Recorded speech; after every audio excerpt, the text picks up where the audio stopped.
Welcome to On Work and Revolution, where we talk about what's shaking up in the world of work right now and how we can make work life suck less. People who know me know that I am aiming for amazing workplace, but on some days, suck less is just fine.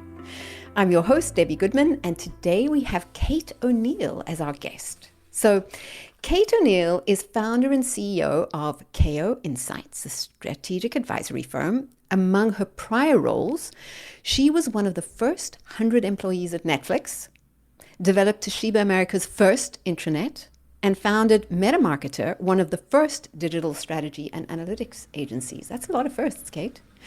Kate has appeared as an expert tech commentator on BBC, NPR, many others. Her books have included Tech Humanist, Pixels and Place, as well as her latest, A Future So Bright, which launched in September 2021. We'll include all of this in the show notes. I think you can guess by now, we have a tech expert in the house. Welcome, Kate. Thank you. Kate is known as the Tech Humanist. It's the first time I'd actually encountered this phrase, and I'm in the work of supposedly knowing what job titles or roles, what they actually mean. Such a job description is very unique to you. Kate is helping humanity, particularly humans in the workplace, to prepare for an increasingly tech-driven future. Are you worried about bots and AI and how tech is changing all parts of our lives, but particularly our jobs and lives at work? Well, if you are, Kate is here to help make some sense of all of this for us.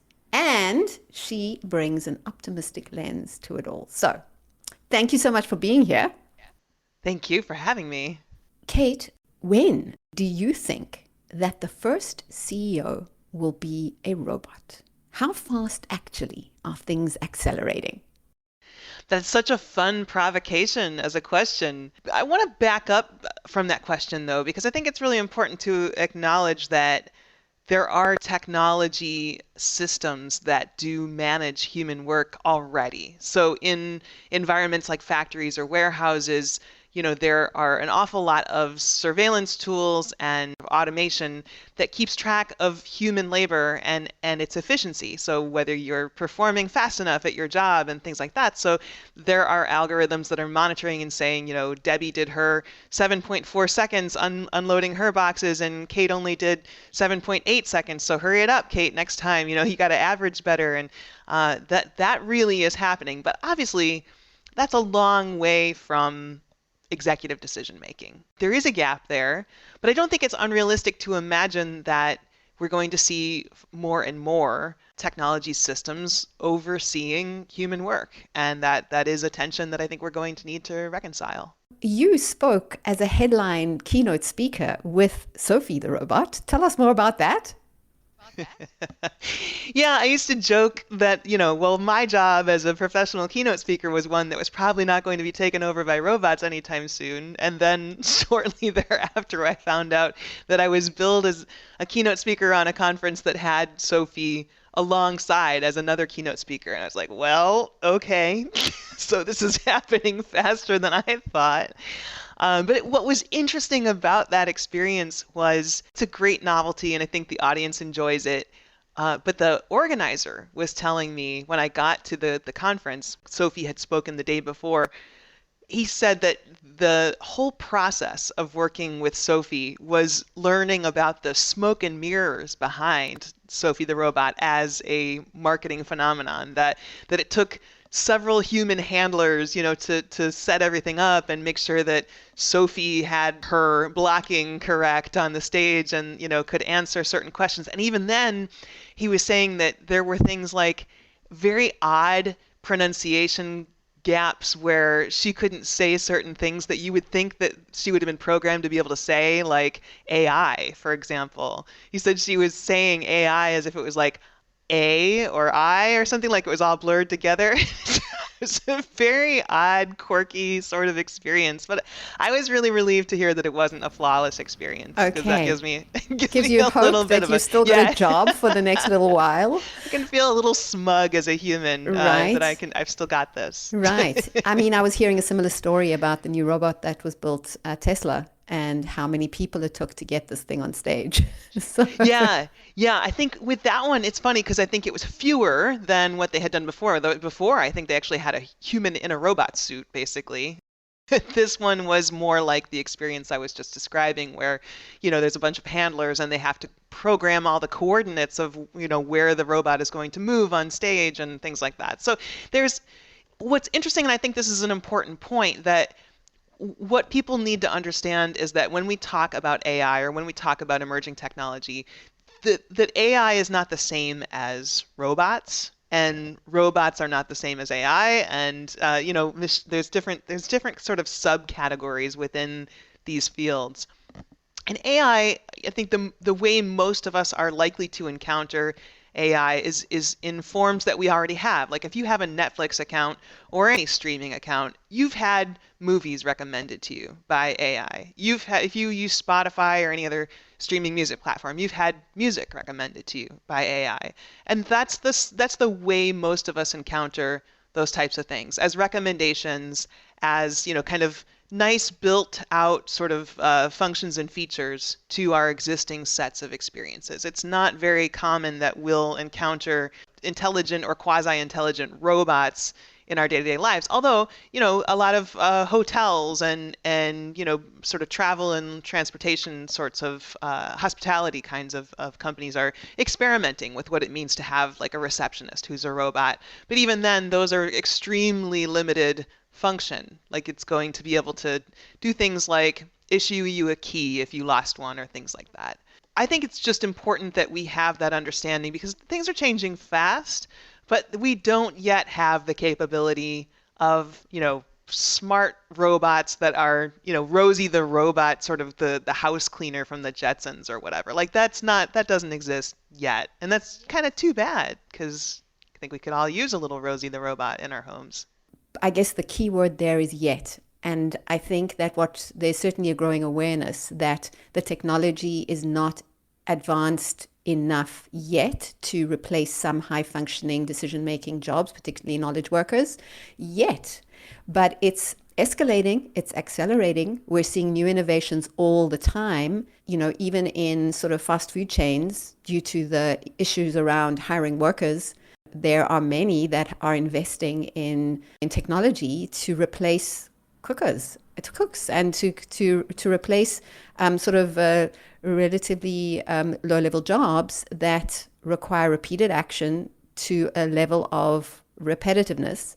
And we're seeing that happening increasingly day by day, actually. It's true. And I think so. There's two things actually. One is that there's a type of robot called a cobot, which I think is a kind of a cute name. Ooh, tell me about that. Yeah, so cobots are intended to be used alongside human labor. So, when humans work in the workplace and there are heavy things to lift or there are dangerous things like pulling pizzas in and out of hot ovens, cobots are designed to assist humans with those dangerous or repetitive or difficult tasks. So making those jobs safer, maybe more efficient, more effective alongside human labor. And I think that's a really interesting development. It's actually the kind of development I think we should be encouraging with technology. They've existed in automotive manufacturing since, let's say, the 1980s. It's been very common to have these huge robots that can do a lot of the heavy lifting, literally heavy lifting, because it's safer for humans to be able to guide the robots to do that heavy lifting rather than doing that heavy lifting themselves or, working with hot or sharp or, dangerous types of interactions. So those kinds of things are really important to know. The other thing is that robots still, in most even advanced development of robots, they still struggle with a lot of the agility that we have naturally in our limbs. So, to be able to pick up and maneuver small objects and be able to, manipulate things in our hands, that's a level of agility that robots are probably a pretty long way off from being able to have. So what's really great about thinking about the future of human and robot interaction in the workplace is thinking about what are the ways we can really maximize that for the time being. That, humans bring not only that the flexibility and the agility at that sort of manual dexterity level, but we also have a certain kind of intellectual agility that most programmed robots and artificial intelligence don't yet have either. They're usually designed for an express purpose, and they're not generally bringing this kind of holistic understanding of, sort of a worldwide landscape and context, and the ability to think about sort of emotional landscapes and how a particular kind of experience is going to affect a consumer or a person's interaction. So these kinds of things are still really important to have humans involved. So that agility, both of the physical kind and of the emotional and intellectual kind, are things that we really, really still need humans for. And I don't think that's going away really anytime soon.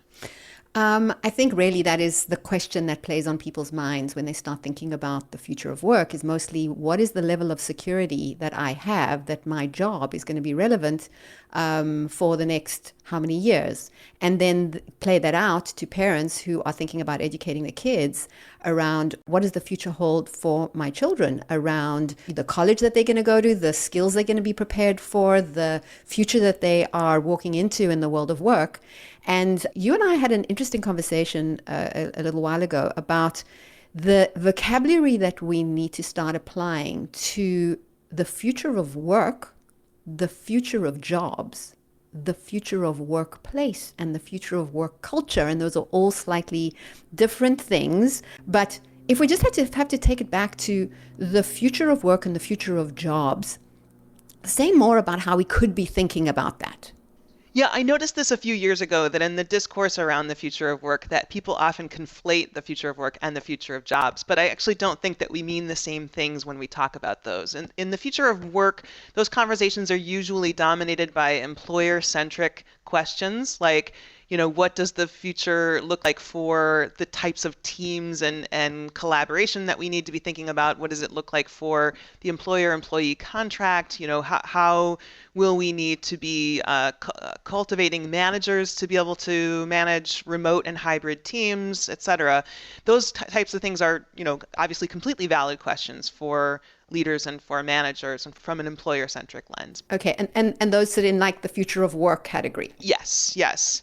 On the other hand, I think when people are expressing a more human level anxiety about, how will I work? How will I be employed in the future? How will I make a living? How will I provide for myself and my family? How will I make a contribution to society?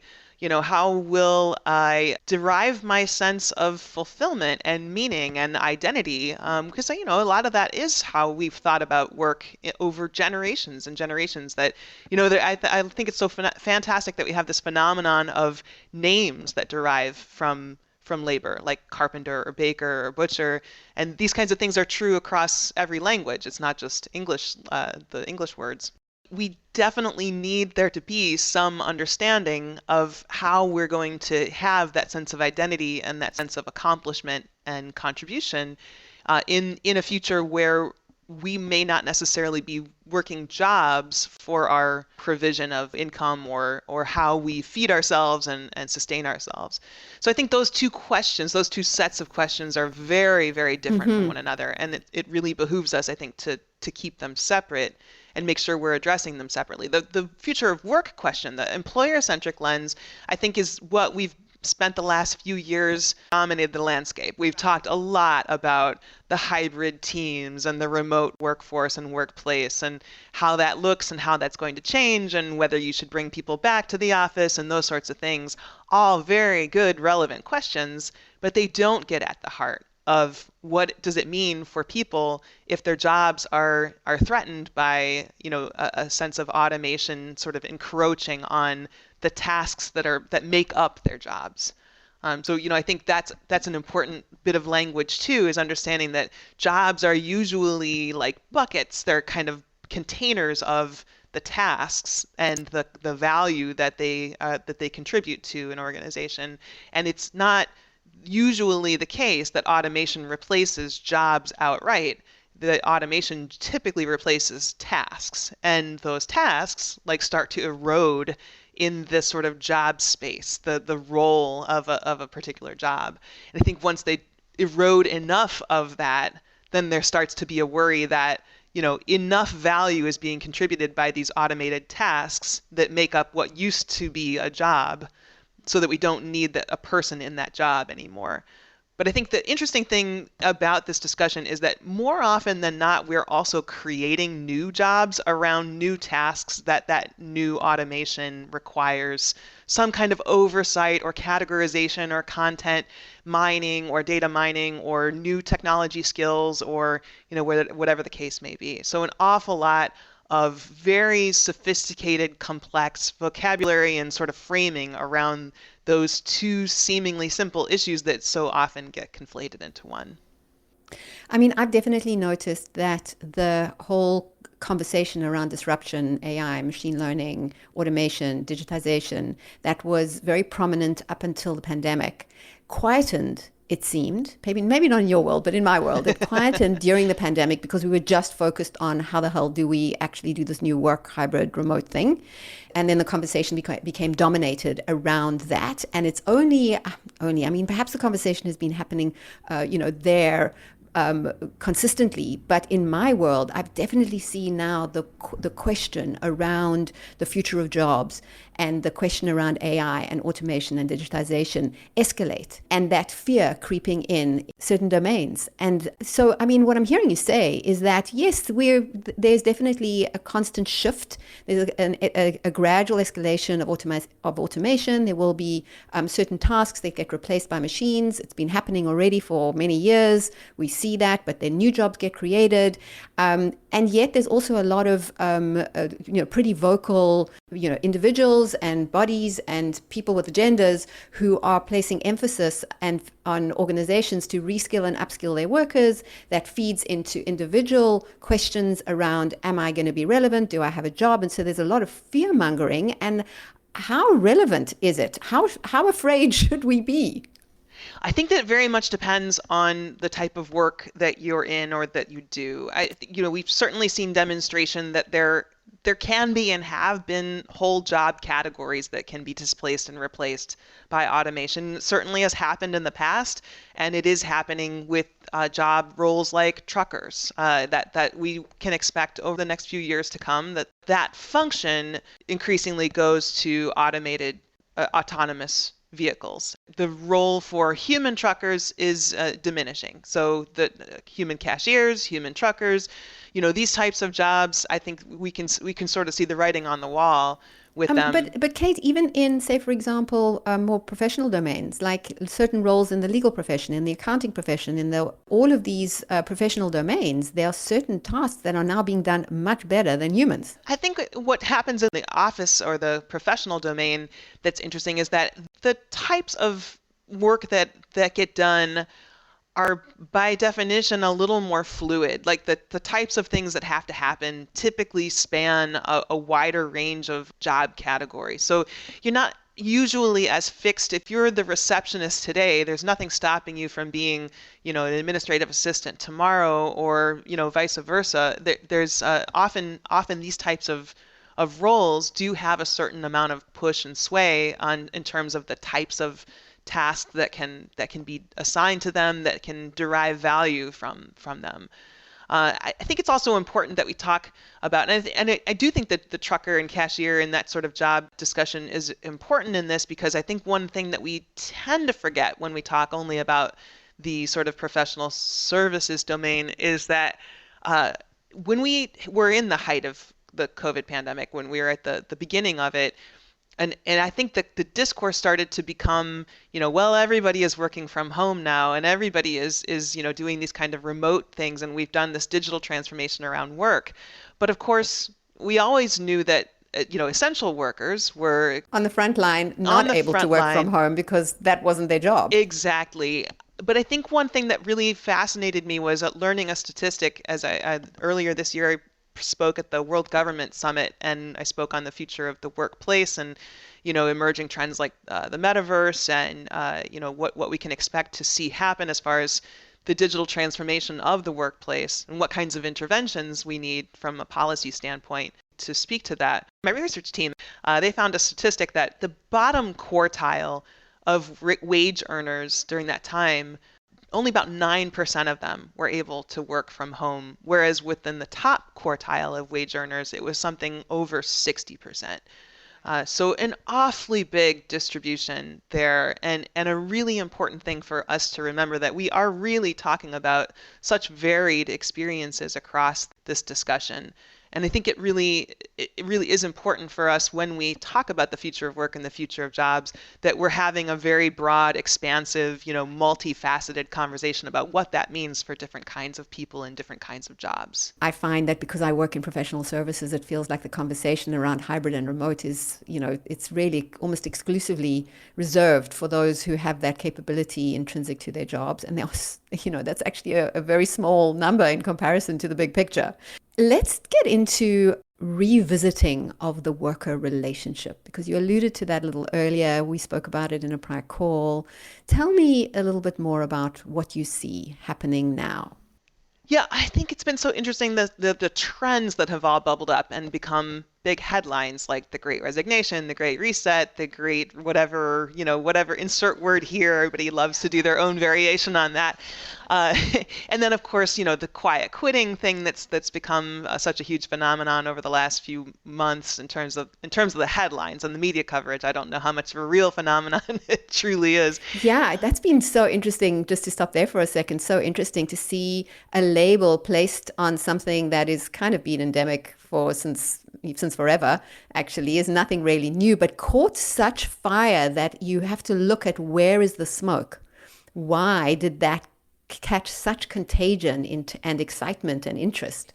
No, but I think it's super important. I think both of those things, especially the quiet quitting discussion, I feel like the underlying tension or the underlying confusion or point of tension that really points to is the lack of trust between the employer and employee. And I think that goes both directions. And I think part of the problem is that, you have this emerging, as we say, mostly in the upper quartile in the information services or, professional services of people working remotely and working from home or working in, sort of a hybrid arrangement where they can be in the WeWork or something like that or at home or whatever. And, managers, I think, were never all that good at understanding how to really get us a very good read on people's productivity if they weren't able to see them in person. It's been a very difficult thing, I think, for many people in many industries to get that read, which is unfortunate because I think there are a lot of long-standing conversations about this in many fields, in software development, for example, that managers have tried to manage software developer productivity by lines of code, for example, and that is simply not a very good way to manage the effectiveness of software development. For one thing, because sometimes the most elegant software is shorter, so it's just not a very good way to think about the whole thing. And I think there's analogous examples across many different job types. But so this disconnect on how do we know you're working? How do we know that we're getting our money's worth out of you? How do we know that you're doing the job I'm entrusting you to do? And there's not a very good answer to that if you can't codify what the value is that you're asking someone for, and what are you asking them to contribute, and how can you break down what it is that you're truly trying to get in terms of contribution that goes beyond sitting in your chair for a certain number of hours. I mean, sitting in your chair for a certain number of hours may be very important for some kinds of jobs. So that may well be a meaningful measure for something, but it isn't a meaningful measure for everything. And it's unfortunately what a lot of companies have turned to, a lot of managers have turned to in terms of using surveillance technology installed on worker computers to see that they're actually logged in, using a particular set of tools and not using another set of tools, not on Facebook, not on Twitter, not on Instagram. That's I think a really unfortunate misunderstanding of what it means to be engaged as an employee, what it means to have a level of trust and understanding of what people are going to contribute and when and how. It seems like a real missed opportunity to try to understand, what it is that an employer is asking for from employees, and employees have a missed opportunity perhaps of not making it clear, what they think they are contributing to an organization. Yeah, I think that is so right. This missed opportunity. I think if we had spent more time during the pandemic when we were in this limbo phase, figuring out how to transition measures of productivity from hours and being seen to outcomes and outputs in as many jobs as possible. Because as you said, some jobs will require just a certain amount of time in a seat. That it could be a measure, but a large number of jobs um, the measures can be transitioned from how much time do you spend to what are your outputs, what are the outcomes, what are your deliveries. It's just harder work. It's harder work. It requires a lot more intentionality. It requires a lot more deep thinking. It requires a whole sort of organizational reshuffle in some respects. And because I guess there were so many other priorities and might always feel like there's so many other priorities, organizations have been slow to shift that. And so you used a term previously, digital industrialization, which in order to measure productivity using digital tools. And it does feel like that. And I think people are just, once again, feeling very annoyed and frustrated that that's what companies have had to resort to in order to determine whether they are working or not. Then again, of course, there are always some people who are going to game the system and take advantage of the opportunity for flexibility. I still believe that those people are in the minority of any group. I still hoped and hold out. Maybe it's a naive ideal that most people are actually reaching a measure of expectation regarding doing a decent enough job. Is that naive? There's both and, right? There have been some of these studies where like Equifax used their own internal auditing tools to see if people were working more than one job, and they found that of the 25 employees that they surveilled, that 24 of them held more than one job, and they mean like salaried full-time positions. So, there's some sense that there may be something to the idea that people are pulling off this technique of, well, I'm getting paid by this one employer and I'm going to go get paid by another employer because they'll never know the difference. On the other hand, I think what Equifax did was incredibly shady, and they used technologies and tools that they would not normally have the authorization to use at an individual level in the way that they used it. So it was incredibly privacy invasive. And just to pop in there, so if the determination of whether somebody is being effective at their job is based on output and delivery, and for that you pay somebody a certain amount of money for their services, why should you care whether they are working one job and one side hustle or more, as long as they're doing the job and producing the output? I agree. In theory, I think that's the trickier part, and this is where I was heading with this comment, is that I think we do, and you said this as well, it's harder work to figure out what is the actual ask. What is the actual kind of contract between employer and employee? It's probably not you do a certain number of hours and I'll pay you a certain amount of money. I mean, literally it might be that, but in reality, what you're actually asking for is, I really want you to help me solve this problem. I really want you to help me articulate better what it is we're trying to do. I really want you to help me manage the workload of this thing or whatever. And there are probably ways to break that down, increasingly progressively toward clarity. And the work we don't do toward that is where I think we erode the opportunity for communication and trust. And instead, I think we have this tendency, or at least employers right now seem to have this tendency, to use technology to backfill.